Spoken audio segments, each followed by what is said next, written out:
Good morning, everybody. Thank you for joining us today. We're very pleased that you could join us to talk about working capital and how when you're growing internationally, what that implies, and how the Small Business Administration can help in that sense. So we're delighted that you could join us and be here to talk about that, and also talk about STEP, the state trade and export program grants that are available for helping you. Just while the last of you are logging in, we will do some very quick introductions. So as you can see, we have very much a full house today. There's 5 of us on the presentation, and everyone will be introducing themselves as well: Stephen, Ursula, Miguel, myself, and James. So we've got, as I said, a panel of experts. I'm glad that everybody could join us today for this. And just a quick word, perhaps just on myself and the company that I'm from. So just starting with me, my name is Susanna Hardy, and I'm Chief Content Officer for a company called IBT Online. IBT Online is a full stack digital agency, digital marketing agency. And so that means that we do websites, and we do digital marketing, and we do e-commerce and things like that. And as part of that, we like to have lots of education and moments of learning and helping companies in particular. So we're not in that sense involved in working capital, but we do get involved with exporters. We signed a strategic partnership agreement with US Commercial Service, and have a series of online global programs throughout the US states. And as part of that strategic partnership, we thought we would do a series of Grow Your Export series. These are a series of webinars and things to help exporters. This is one of those events, one of those webinars today, just about working capital, and we have some real experts about that. Stephen, Ursula, Miguel are all experts on small business exports and working capital, and all bring their experience on that. And James is here in charge of the e-commerce side for the U.S. Commercial Service. I will now turn over to them, and first the agenda, as it were. We're going to turn over to Stephen, Ursula, and Miguel to talk about the U.S. Small Business Administration, and as I said, the working capital for global export growth. After that, James is going to talk a bit about how to spend those STEP resources, and then I'll come back and help those questions. We have got time for questions. This is, we know that you're really, really busy. We know that you're running your business. We really appreciate that you've taken the time to spend it with us. So, switch off your other screen, take off your phone, get a cup of tea, and spend some time with us, and put questions in the chat box. We're here for that. We're here for those. Ask those questions you never had time to ask before. Stephen, over to you. Thank you, Susanna. Appreciate it. Hello, everyone.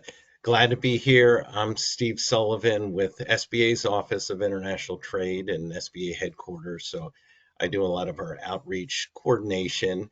And today I'm just going to kind of moderate a discussion between Ursula and Miguel, who are 2 of our export finance managers in the field, to talk about export financing, and working capital in particular.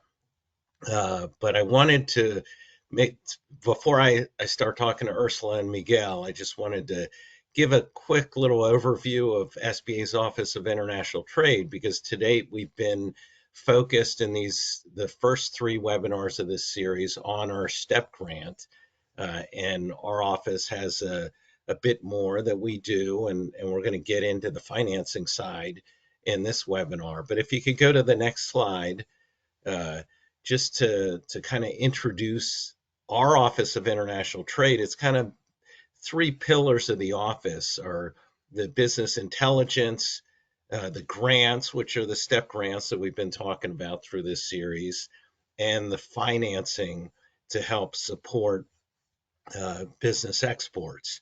So everyone will get a copy of these slides. You'll have those links, but real quickly, next slide, please, on each of the areas.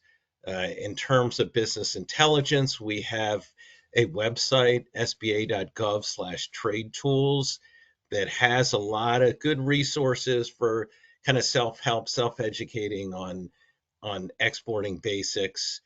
So a good place to go to get started. We also have some trade policy experts who man the phone and the email to support when small businesses have barriers that they come up against, or just questions about doing business internationally. So that international at sba.gov is a great resource for that. Next slide, please. And to date, we've had 3 great webinars on STEP, kind of STEP from the SBA perspective, STEP from the perspective of the states that administer the grant program, and then the last one we did was STEP from the perspective of the clients tapping into it. But again, we've heard a lot about that, but it's a matching grant program through the states, about $20 million annually that goes out and is distributed to help small businesses kind of take that step to get into exporting, whether it be through training or participating in a mission, or website optimization, which has been a big use of STEP funds over the last few years. And then you got your resource, the sba.gov/step, to find out if your state is participating. Most are, but not all. And next slide, please. And then finally, our financing side of the shop, uh, that really supports those. So STEP's great at helping you get started in a market, but if you really want to grow those exports in that market, you need the financing to support that. And sometimes financing comes into play in different ways, and we're going to talk all about that in the webinar coming up. So stay tuned for more information on that. Next slide, please. And then finally, this is also part of the big part of this. The reason we're doing this webinar is because we have a new pilot program that's focused on working capital. It's a real innovative program for SBA, and we're going to dive into that in a little bit as well. So next slide. Let's see where we are. Okay, so this brings us to our conversation with Ursula and Miguel. And so really we wanted to make sure people understood how does SBA financing work. So I'm going to uh, ask Miguel to talk about that, but we have a poll question first. Is it okay to put up that first poll question, Susanna? All right, so just to kind of get a feel, has your company utilized SBA loan programs? So it's just kind of helpful for us to know who's participating, what's going on here, and also the poll question is a great way to keep the folks involved online. So okay, good. So we're 70% have used SBA programs. Okay, so anyway, Miguel, I'll turn it over to you to talk a little bit about how SBA financing works. Thanks, Steve, and thank you, Susanna, for the invitation. Thank you all for spending time with us today. Miguel Peñalosa, I'm an export finance manager based out of Washington, D.C. I'm one of about 20 what we call export finance managers spread around the country to help small businesses and lenders engage with our different products.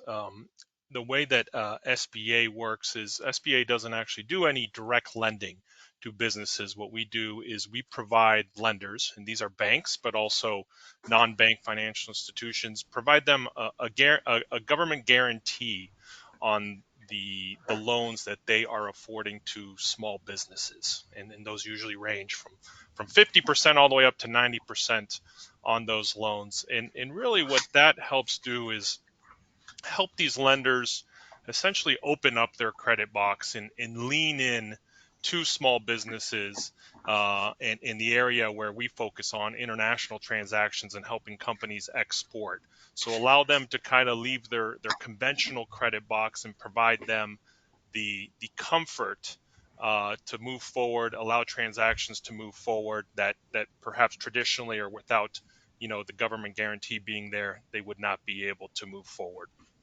And to kind of illustrate this, I've provided on this slide what we call the 5 C's of credit. And usually transactions where SBA will become engaged, usually, you might have a company that perhaps doesn't meet the lender's conventional metrics or characteristics on one of the 5 C's of credit, be it, character. We talk about, the current credit history that a company or their owner may have.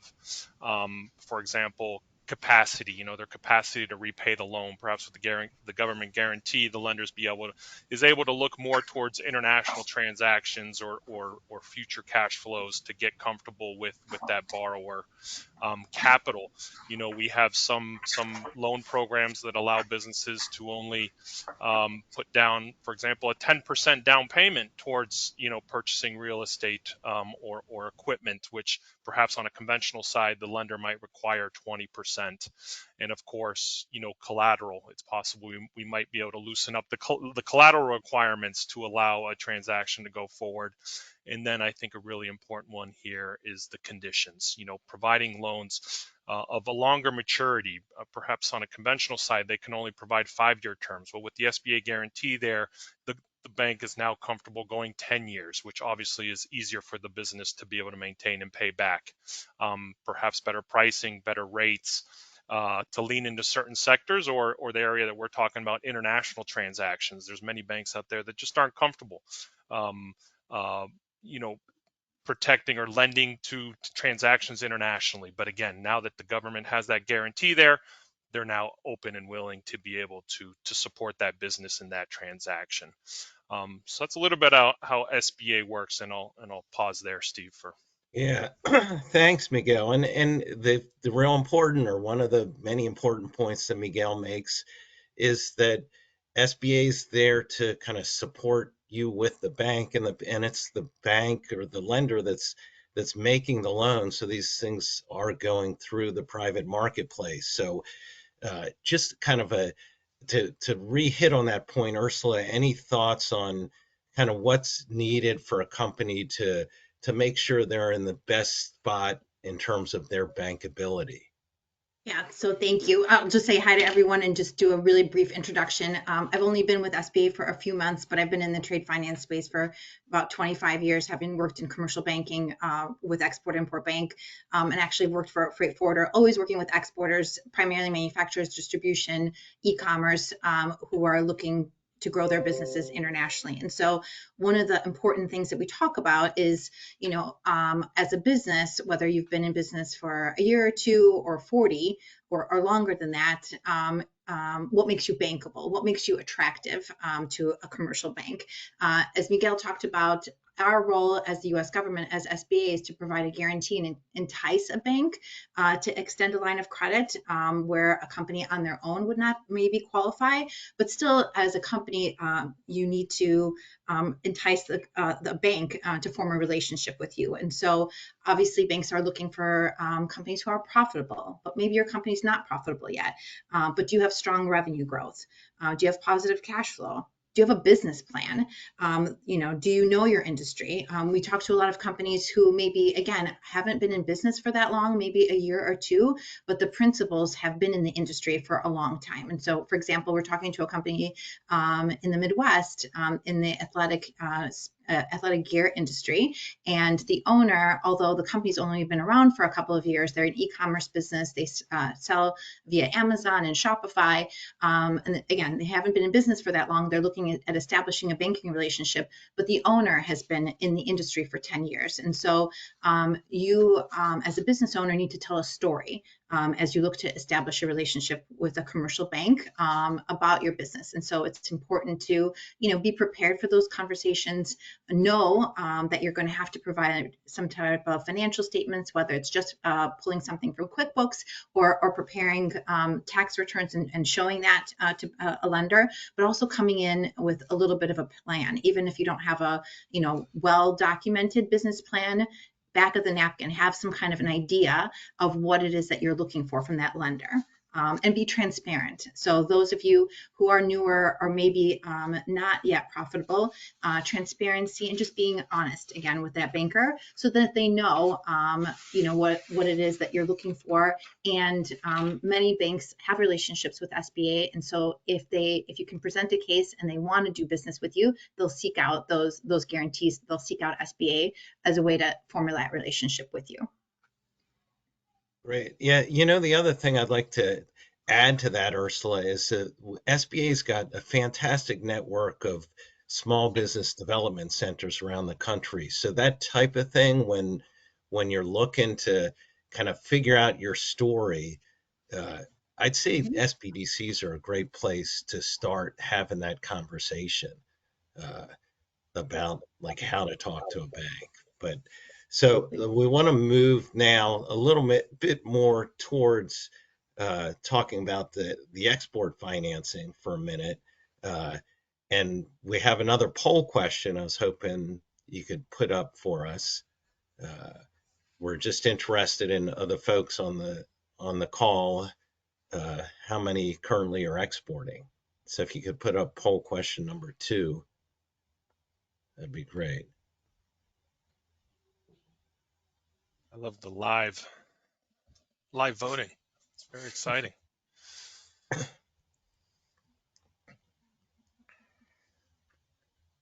All right. So a mix. Split Yeah, perhaps. but that's a pretty good mix, and obviously a lot of people uh, anticipating beginning exporting. So let's talk a little bit about exporters' financial needs. So I mentioned in our uh, earlier on when I was quickly going through OIT stuff of our export finance programs. Uh, Miguel, could you talk a little bit about the types of financial needs that small business exporters face? Sure. I think one of the things that I find myself talking with small businesses is really trying to identify what the financing need is, right? Everybody, I need money for my business. Well, let's peel the onion and understand exactly where is the need, and we usually see kind of I'll say three buckets, at least as it relates to kind of the export loan program that we support. On one side, you have those firms that are looking to begin exporting or are somewhat new, looking to develop new markets and export opportunities.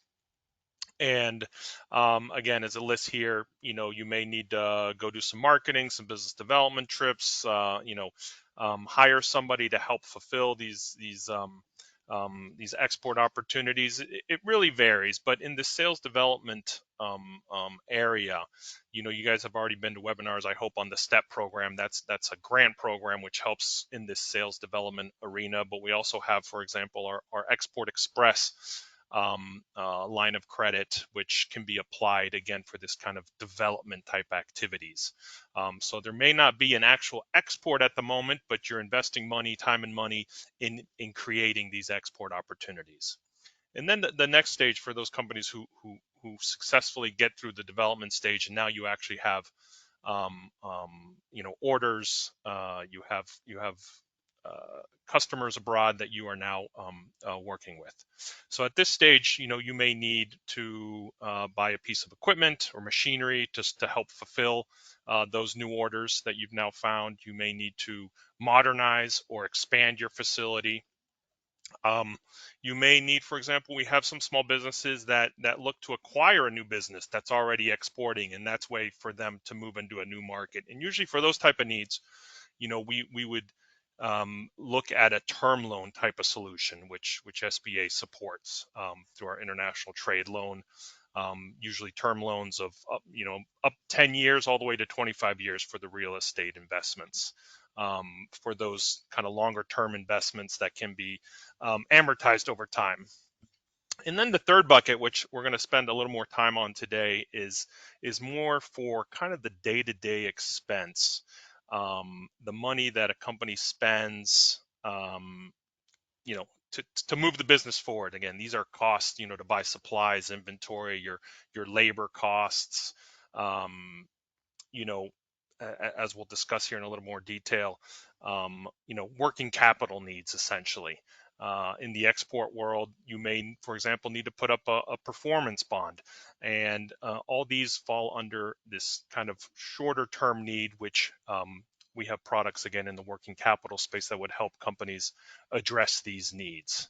And again, I'll pause there because we are going to dive a little bit deeper in this kind of working capital bucket, which a lot of companies, all companies really have a need for, but not a lot of them maybe have that working capital line available to them to help them in their day-to-day. And especially for companies who identify what we would characterize as a transformational opportunity. Perhaps you've been doing, $10,000 orders, and all of a sudden you get an order for $500,000. Well, how do you scale up? How do I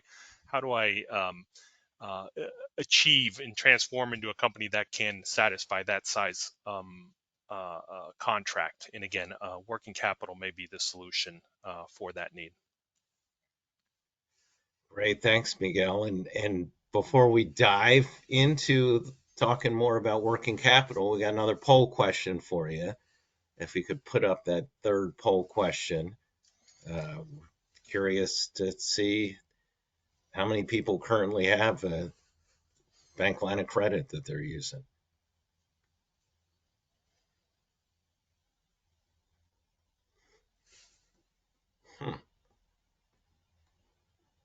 Interesting. Okay, so my next question for Ursula, let's talk a little bit more about working capital. Why is working capital so important for a small business? Yeah, well, I think the companies who are probably on the line are probably even better positioned to answer that question. But essentially, it's it's what keeps a company going, right? You have labor expenses, you have overhead expenses, you have to acquire inventory. If you're a service business, you have expenses as well. And so the working capital is kind of the lifeblood of any company. And in a post-COVID era, we've certainly seen a lot of companies moving from just in time to just in case. So storing up more inventory than they would have previously, just to be able to, smooth out delivery times to customers, because supply chains were disrupted and still occasionally are disrupted for a variety of different reasons. And so having that just in case inventory takes cash, though. And so the whole purpose of the working capital is really the guarantee program that SBA offers, is to get companies who may not qualify again on their own over the hump and access to a line of credit. If we can move on to the next slide. So up to now, SBA has offered working capital support for exporters specifically, and we're still doing that. But we have found over the years, of course, many companies are doing business both domestically and internationally. And so we introduced a new working capital program in the last few months that supports companies' working capital needs regardless of where you're doing business. So under one line of credit, you can get access to the vital working capital that you need to support, again, domestic purchase orders or international purchase orders. And we're going to get into a couple of different ways that can be set up. There's one way that essentially can be supportive of your company in terms of effectively providing purchase order financing, or in another way that we also provide support is taking a look at the existing collateral that you have, the trading assets, your inventory that might have increased, your accounts receivable, and with SBA support, essentially getting more use out of the existing collateral that you already have. We can go over to the next slide, and I'm going to toss it to Miguel to talk a little bit about our transaction-based approach. Yeah, so before we go there, I got another poll question. Okay. For folks. So if you could drop poll question number 4, I'd appreciate it.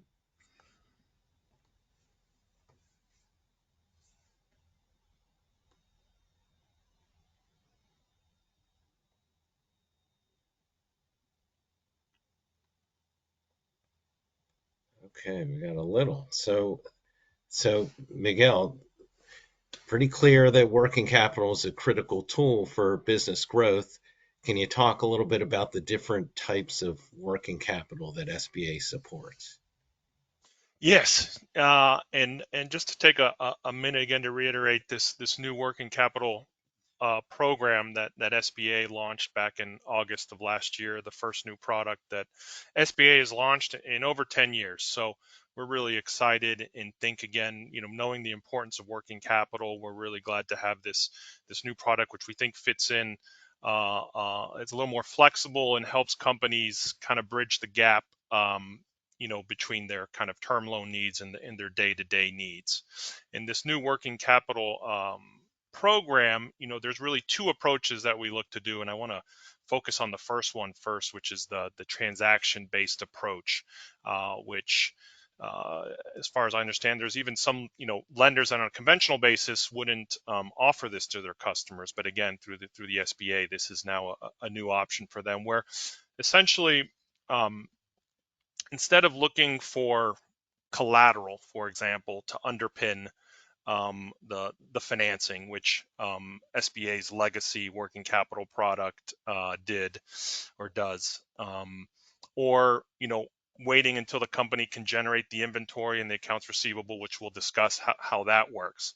Through this transactional approach, really we're looking at a specific contract or contracts, or even purchase orders. So we're getting engaged much more earlier in this sales process. And as you all can probably easily understand, as soon as you get that PO, you're now as a company having to spend money. You might need to go hire new people, buy new supplies, get the inventory in order to fulfill this order. Well, that obviously takes money. So that is really kind of at the first moment where a working capital line can be of most benefit. And through this transaction-based approach, again, we'll look at a contract or series of contracts to size the loan. And the way we do that is actually we look to cover 100% of the direct costs a small business will be incurring for that contract. Direct costs, again, usually being labor and supplies. This would be capped if your direct costs are higher than 85% of the total contract value. That's usually the ceiling, but anything below that, again, we could size the line. If you have a $1 million contract and need to spend $600,000 to satisfy that would usually be the size of your working capital line. You can immediately start drawing on that for your day-to-day expenses. And the way that we've set this up is somewhat of a self-extinguishing line, where as you get paid by your customer, we use those funds first to pay down the line, and then you get all the additional funds there as profit. So again, this more contract PO-based type structure. And actually on the next slide have a quick example here I wanted to share. This is a company, we've changed the names, but it is a real life example where this customer got a large government contract. Again, this could be in the international space or domestic. In this case, it was international, where they needed more money. They needed liquidity to go start satisfying this contract. On a conventional basis, the lender that they were working with, since this contract was very large, the concentration risk that it created was outside of their conventional credit box. So again, by engaging with SBA's guarantee, that now allowed them to actually move on this transaction. Again, based on the direct costs that they were incurring on this, the working capital line was structured, set up, and they were able to start pulling on that in order to start fulfilling and delivering on this contract. So a very powerful approach and structure and product that we hope is beneficial to small businesses out there. Yeah, if I can jump in and mention, one of the first deals that we did under this new working capital program was for a company in Illinois. For college football fans who are out there, I know the season's over, but Northwestern here in the Chicagoland area is building a new stadium, and a local masonry company was bidding on doing the masonry work with a general contractor that is doing that new stadium build. And the masonry company was expected to be able to provide all the services, essentially all the masonry services, ahead of getting paid by that general contractor. And they had a history, they had the ability to perform, but they needed to be able to borrow to purchase all the supplies that they needed, as well as pay for the labor in order to fulfill that contract. And so this was a perfect solution for them because they had the historical performance record. They have an amazing opportunity that was going to help their company grow. And what they needed is essentially temporary working capital so that they can go out, purchase the supplies, pay for the labor. And then once they have performed on the service, able to invoice the general contractor and get paid and pay down this line of credit and then keep the profits and continue to grow. Awesome story. Love that one. So what else? How about the asset-based lending? Can we go to the next slide? Yeah. Let's go to the next slide. So the other way that we can structure is kind of looking back or looking at what a company has in terms of their existing collateral, their trading assets, their inventory, their accounts receivable. Like I mentioned, we've seen a lot of companies in the post-COVID world increase their inventory so that they can continue to deliver their products on a timely manner to their customers. But when banks look at inventory, they're limited in terms of how much they can lend against that inventory or against that accounts receivable. And basically with SBA, with our working capital guarantee to that bank, now the bank's freed up to extend more cash to that company on the same assets that you already have. So if you take a look at the highlighted section, if you have domestic receivables or foreign receivables, there is a distinction that we have. So we have insured and uninsured. So there's a whole nother world that we can talk about credit insurance. So I'm not sure how familiar the attendees may be, but credit insurance is just a form of insurance that is protecting your accounts receivable. So as a business owner, you probably have insurance on your building, on cars, on key principals, all kinds of business insurance in place. For a lot of companies, accounts receivable, which tends to be a pretty big asset for a company, a lot of times those are uninsured.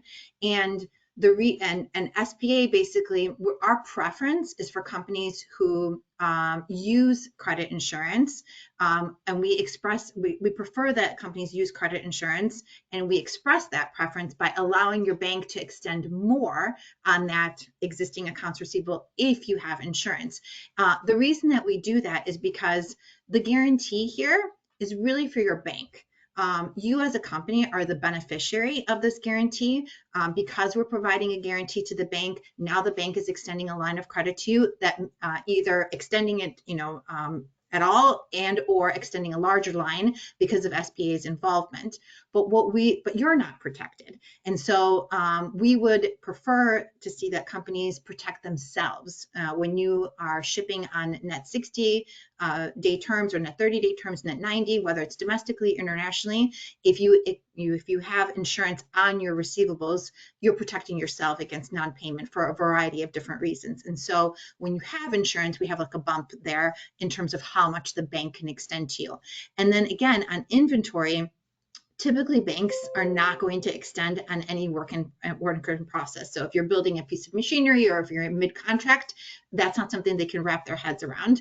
But with SBA's guarantee, that is something that the bank could extend some availability. We actually allow banks to go up to 60% on inventory. At the end of the day, though, the bank does have some flexibility in terms of how much they're extending. Bottom line, though, if you look at the very bottom, normally this bank would have extended a line of credit of 1.7 million, just over 1.7 million to this company.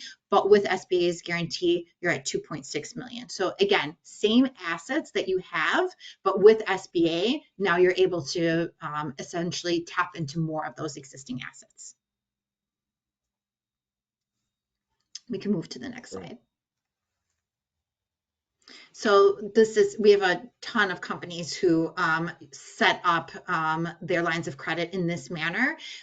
We actually, so the loan sizes are really anywhere from 0 up to 5 million in terms of SBA guarantee. We do think that a majority, what we're seeing is lines of credit usually starting at around $500,000, although we do see some under that amount. But again, the company here is in South Florida, if I remember correctly, and they're a medical device manufacturer. And again, because of shortages and disruptions in the supply chain, they decided to essentially purchase more inventory in order to, again, smooth out their delivery schedule. And so as they're carrying more inventory, the whole purpose of this working capital line is so that they can utilize more of that inventory and tap into additional working capital. Great. We can move on. Okay. Yep. Good stuff. So that's a nice overview of the working capital stuff. Given all that we spoke about, are there any other issues small businesses should be aware of or prepare for, Ursula? Yeah, if we can move on to the next slide here. I guess our message here today is that, of course, as business owners, you know that working capital is critical to growing your company. The important thing is to make sure that you're matching the type of financing with what your needs are. So you wouldn't take out a mortgage in order to fund your daily expenses, right? And so the whole purpose of a working capital line is that that line is in place when you need it. When you tap into it, you pay, then you then start paying it down. However, if you're not utilizing it, with a lot of companies will put a line in place and have that confidence that they can go out and bid on, different opportunities and take on additional business. So making sure that you match your financing needs with the right type of loan, making sure that, again, you're not taking on a term loan for day-to-day uses, but rather saving that for equipment purchases or real estate. And then making sure that you prepare for a discussion with when meeting with lender, and you should talk to several lenders and we can certainly, our webpage has resources in terms of, different lenders who work with SBA, but it's a matter of finding the right fit and forming that relationship. So as you go into those discussions, as we talked about earlier on, being prepared by having, financial statements or tax returns available, because the bank will be asking for that. They will likely purchase or pull credit reports rather on you as a owner. And so being upfront and transparent, and also knowing more or less how much you want to borrow. The worst kind of answer that you can give is, how much can I qualify for? Because that can come off as a red flag to a lender, as you as a business owner not knowing what it is that you need. And no doubt you do. You just need to go in prepared for those conversations. And make sure that you set up a relationship with a vendor. A bank is like any other vendor. It's forming a relationship with them and finding kind of a match, and so that they can grow with you over time. Okay. All right. So next slide, please.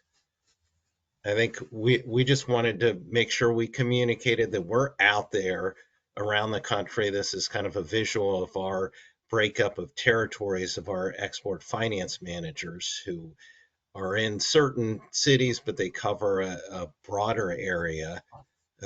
Next slide. This is specific contact information in the areas that folks cover.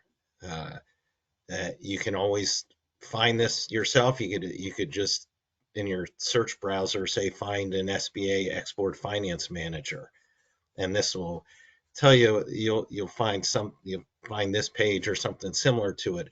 Question for you guys, Ursula and Miguel: so I mentioned earlier the SBDCs and the small business development centers, and the work that they do is a great resource for small businesses. When would you say or what type of company should contact you guys out in the field versus contacting an SBDC? I guess I would say for companies who have been in business for at least 3 years, have a track record, have already been in operations, I should say, not just in business, but in operations for 3 years, maybe have a line of credit. In our polls, we have seen that some of the companies already have lines of credit established, have contracts that they're looking to fulfill. That might be companies that reach out to us. Somebody who is newer on in the process, earlier on in their development, maybe established, but within the first year of their operations, probably a good candidate for going to the Small Business Development Center. But I guess at the end of the day, whether you reach out to us and we determine that maybe a Small Business Development Center might be a good fit, we'll get you there. And then we're in good contact with our SBDCs, our Small Business Development Centers. And if they feel like the Export Finance Manager would be the appropriate, next step in conversation, they'll refer you to us. Great. And I can say that our last two SBA National Exporters of the Year were really close clients of SBDCs in North Carolina and Georgia. So you see, and we did some feature stuff on both them and the work they did with the SBDC. So like you said, it is a relationship that kind of lasts for a while and connects to other resources. So next slide, please. Here's a little QR code to get an email to get on the newsletter for the SBA's working capital and kind of find out what's new, what's the latest. So you can either hover over the QR code or you could just send an email to that email address with the subject request to subscribe OFA 7A Working Capital Pilot Program. So I think that's it for us. I'd like to turn it over to my friend James to talk about ITA programs that are a big beneficiary of the STEP grant and how you can, the idea we support people through STEP, they take advantage of the services of the U.S. Commercial Service, and then they come back to us to get funding to be able to grow those sales to new markets. So James, over to you. Thank you, Stephen, and thank you to Ursula and Miguel for having me on this webinar to talk about ways you can spend your STEP grant and other working capital funding that you get through the SBA assistance. Next slide, please. So the U.S. Commercial Service, the organization that I work for, is part of the International Trade Administration, and what we do is provide export counseling, market intelligence, and business matchmaking, as well as commercial diplomacy to U.S. businesses. So whereas the SBA here, my colleagues work on business financing, my organization works on putting the actual rubber to the road for generating those sales to pay off those bank loans. Next slide, please. One way to approach these sales is obviously these days online. And one thing that my office here at the E-commerce Solutions Center seeks to do is to underscore the point that e-commerce is going to be growing as a sales channel for the foreseeable future. So there's lots of potential there to get overseas sales, overseas consumers, and generate income and profits. Next slide, please.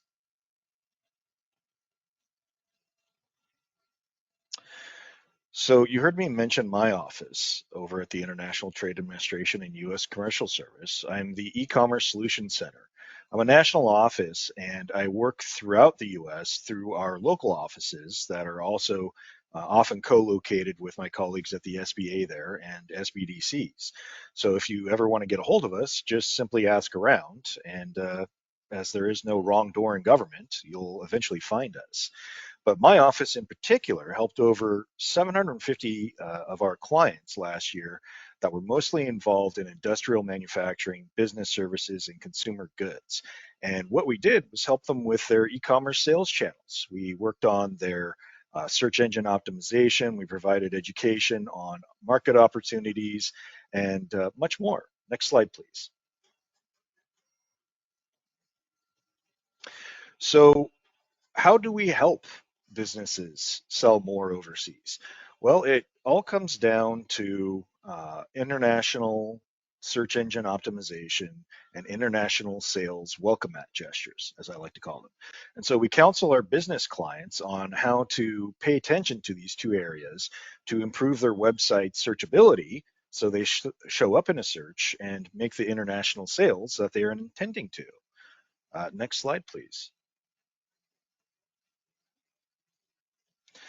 So we help our clients do this through the Website Globalization Review Gap Analysis, or WGR Gap Analysis for short. And what this does is uses two technical web crawlers to look at a client's business website in addition to our international sales best practices, and comes up with three main recommendations to improve the client's international searchability and how it represents to international consumers and improves your conversion rate and online sales. We also provide cost-effective referrals to e-commerce service providers, as we don't do any work ourselves. So you'd get referrals if you needed localization services to service providers like IBT, for example.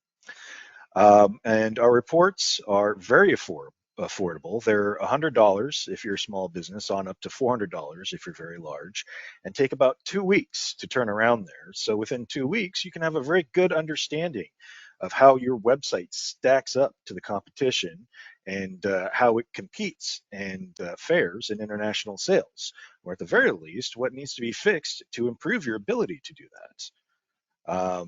And every one of these reports comes with follow-on coaching from our international trade specialists to ensure that you get success out of this service. Next slide, please.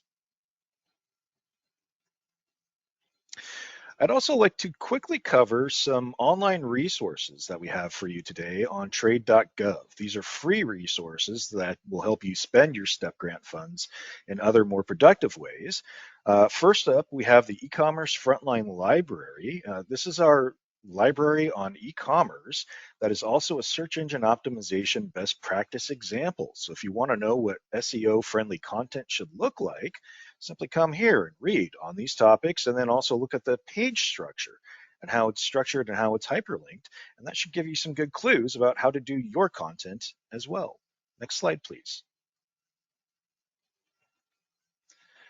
We also have the series that Susanna here mentioned earlier, our Grow Your Exports with ITA and IBT Online. And in this, we have over a year's worth of recordings on different markets and industries that you can come and register for our upcoming fiscal year 25 calendar, or watch last year's fiscal year 24 recordings. Next slide, please. And wrapping up here, we've got e-commerce research here. So if you would like to understand how e-commerce is done in Italy, in South Africa, in South Korea, in the UK, simply come here and check by region and then by country how e-commerce and business at large is done in those specific markets with our e-commerce resource guides on trade.gov. And these are free, by the way. Next slide, please.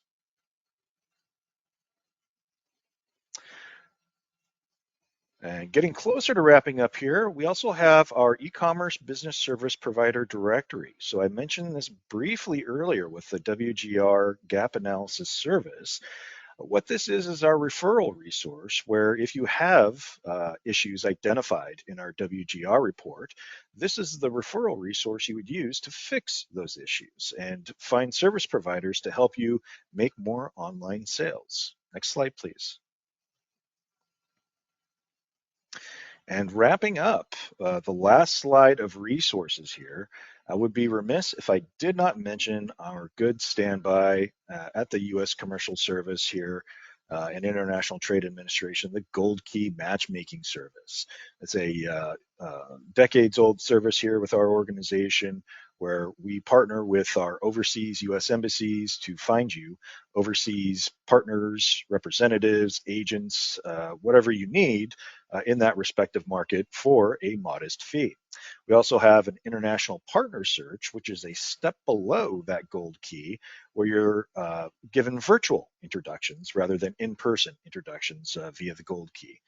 We also have things like international company profiles, where if you would like to find out more information on a prospective partner and do some due diligence, we have that. That is operated out of our U.S. embassies overseas. And we also have U.S. trade show and international trade show representation. So if you are thinking about attending trade shows, either domestically or internationally, Consumer Electronics Show, ProMedica, you name it, we have representation at those trade shows and can help you find more trade opportunities to help grow your international sales. And then last, we also have things like the Advocacy Center and Commercial Diplomacy. If you're experiencing any unfair regulations against your products or your branding, you're experiencing customs issues that are targeted specifically at you, you feel at the port, that's something that we can help you with and help unfrustrate your cargo if that ever happens to you at some point. And this is something I've actually helped with personally on several occasions with clients. So it is something that does come in handy every now and then. And then we also have our global industry teams. So by industry sector, if you'd like assistance and information resources based on those industries, we have those available as well. And then also our new Rural Export Center. So for rural-based businesses, we have a market matrix, market research matrix, as well as a slew of other services focused at rural businesses to help them grow their international sales more as well. Last slide, please. So if you would like to know more about the WGR service, any of the industry teams, or any of the other Gold Key services that we offer, simply reach out to your local trade specialist at the link there on the left with the trade.gov/commercialserviceoffices.us, as we are based around the US in each major city. And if you have any questions on the e-commerce solution center, you may reach out directly to me, James. And with that, thank you for your time. We thought we'd throw in a quick poll as well for you, James. If you want to learn more about e-commerce, then let us know. Hopefully everybody would want to learn more about it. Today. Where do I answer? Yes, yes, yes. Okay. Thank you very much for that. Just wrapping up then before we get to some questions, and thank you all very much for your questions. Just to remind you all as well, just a couple of things on the next slide. Exporting can be a bit daunting. It can be a bit worrying, a bit intimidating. But there's a lot of helping hands, a lot of experience, a lot of goodwill, a lot of experts that you can call on. Much of it for free, like you can James, Ursula, Stephen, Miguel today. So I just wanted to have on one.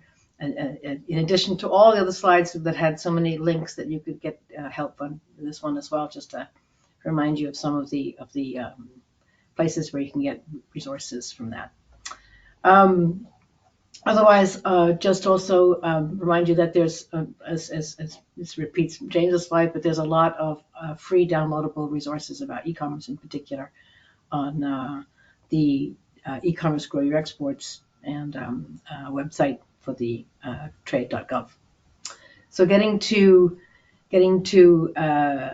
STEP grants as well, just to remind you that STEP grants are available now, and it's very much state by state allocations. We talked about this in the last webinars, just sort of reminding you that, and they're now also available for working capital requirements, but foreign trade missions, training, trade shows.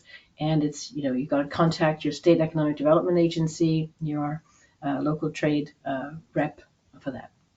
So questions, there's quite a few. I'm just going to sort of, I think, address them really to Stephen, and then perhaps you allocate them, or I just say them and go for them. First, actually, maybe Ursula, since Ursula, you said this during your talk, but several people have asked for a reminder. What are the minimum and maximum amounts for the loans? So the maximum is easy to answer. It's a maximum of $5 million. That's just the SBA limit. From our perspective, there really isn't a minimum. It's really determined by the lender.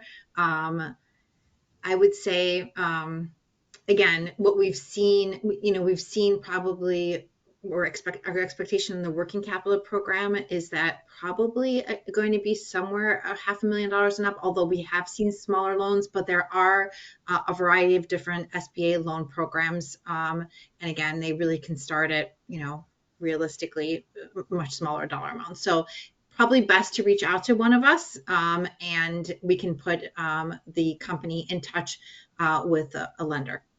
Okay, thank you. I'm grouping together a couple of questions, but basically, do agricultural companies in the agricultural sector, are they eligible for this? And are there sector requirements? Are there sectors that are not eligible for any of this?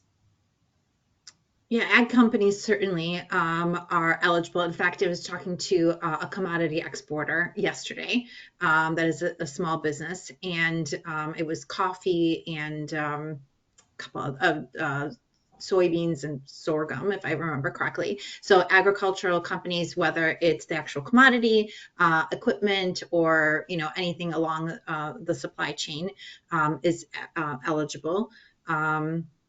Steve, I'm going to toss it to you to see if there are any others that are not eligible industry sectors. I can't. Go ahead. Yeah, nothing. I am not aware of any. I'll certainly try to look into that. But yeah, again, it's a new program, the working capital pilot, and so I think we'd like to hear from anybody who needs working capital and see if we can figure it out. Okay, right. Interesting. You mentioned coffee. There's the coffee. There's also Right, frozen which is berries and asparagus. There's right. lots of And like coffee's that. gotten incredibly expensive of late. So, you know what? One thing we've sort of forgot to touch on, or I forgot to touch on earlier, for any companies that are online, we hear from small businesses that are located in the United States where the intellectual property, the design of a product is done here, but maybe the manufacturer is done somewhere overseas, and then the goods are drop shipped to a third market. So maybe the product, again, design here, companies here.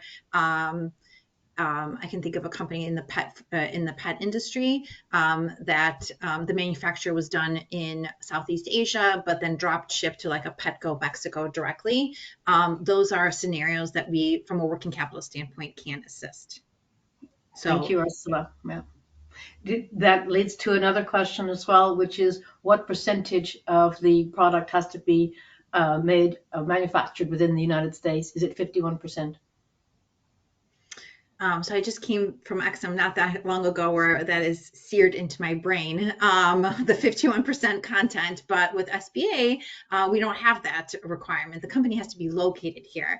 The working capital program is really looking to support small businesses, so they have to be located in the United States, but it is a domestic loan program, and if the company, as we just talked about, the company in the pet industry that does the design here in the United States, but the goods are actually manufactured overseas and drop shipped to a third market. Those are scenarios that SBA can help in because, again, we're looking at providing domestic financing to the company located here. Okay. Then I don't know, Steve, Miguel, if you had anything to add there. Sorry, Susan. Yeah, no, I think you covered it. Thank you. Just two questions also about the STEP grants. One is, how soon can I apply for 2025 STEP grants? And the second question is, I am based in Florida. I heard they no longer offer STEP grants. Why? And is there anything they're replacing them with? So I believe Florida's back in the program this year, aren't they? Yeah, I'd have to check, but I think Florida is back in. Florida, I Check think that yes. on the I website. think yeah, fiscal year 23 they were out, but they're back. Yes, they have some money Yeah. available. And How the other soon one, can I again, apply? it's you need to check with the state because SBA puts the money out, but the states are the ones that obligate those funds. So Probably the sooner the better is from what I understood. They get this pool of money, and there's usually already people that maybe applied the year before and didn't quite get it, so they're already lined up at the door. So the sooner the better, I would say. Reach out as soon as possible to that state organization, and you can find it on our website. If you just do SBA STEP, and it'll take you to a directory. Look for Florida. There's a contact person, and reach out to them as soon as possible. Would be my suggestion. Thank you. James, this I'm one gonna for drop- you. Sorry. I was going to say I'm going to drop in the chat the contact for Florida, as well as the link for state by state. State by state, because there's also someone asking the same thing for Texas. Perfect. Okay. James, one for you. Surely e-commerce, especially international e-commerce, is only for B2C. Is it also for False. It's for everybody. It's mostly focused on B2C for the whole Amazon concept there. Everybody just naturally associates consumer goods. But really, when you get down to it, the majority of what is considered e-commerce, transacting virtually online, is B2B. Primarily led by the, from what I would call energy industries, simply by the volumes being transferred there, followed closely by industrial manufacturing and healthcare sectors.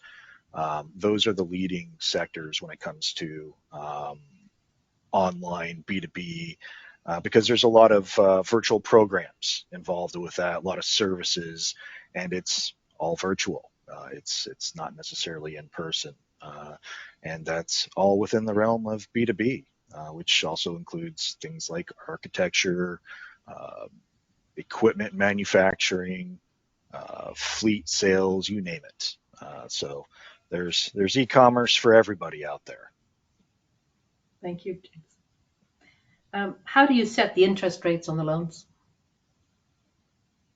So I can take that one. SBA, what we do is we actually just provide a maximum ceiling that a lender can charge. So the lender itself has some flexibility, fixed rates, variable rates. It depends on their product and their client, but we just set a max, which currently for most transactions, I think over about 300,000 would be basically we look at the prime rate, which you can find online, plus about 3% would be the max for the larger loans. Thank you. Can you clarify again which programs you mentioned have a USA content requirement and which don't? Just to repeat that one again. SBA does not, as long as the company is located here. We don't have a content requirement.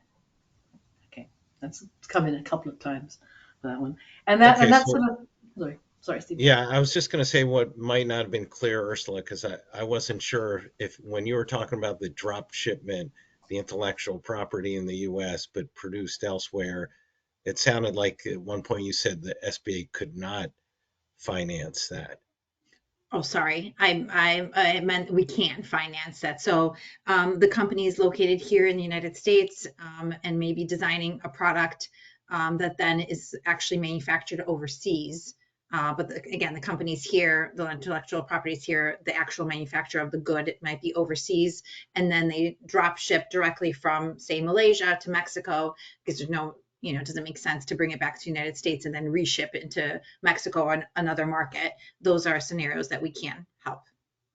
Right. So the bottom line is what you're saying. We don't look at content. We look at location of the company. Correct. Company has to be here. Company owner, anybody with 20% or more ownership in the business has to provide a personal guarantee. That's a requirement of SBA. Thanks. Okay, we're getting lots of people saying thank you very much. This was very useful, and I agree. Thank you all very, very much indeed for your time and for your expertise, for sharing that knowledge.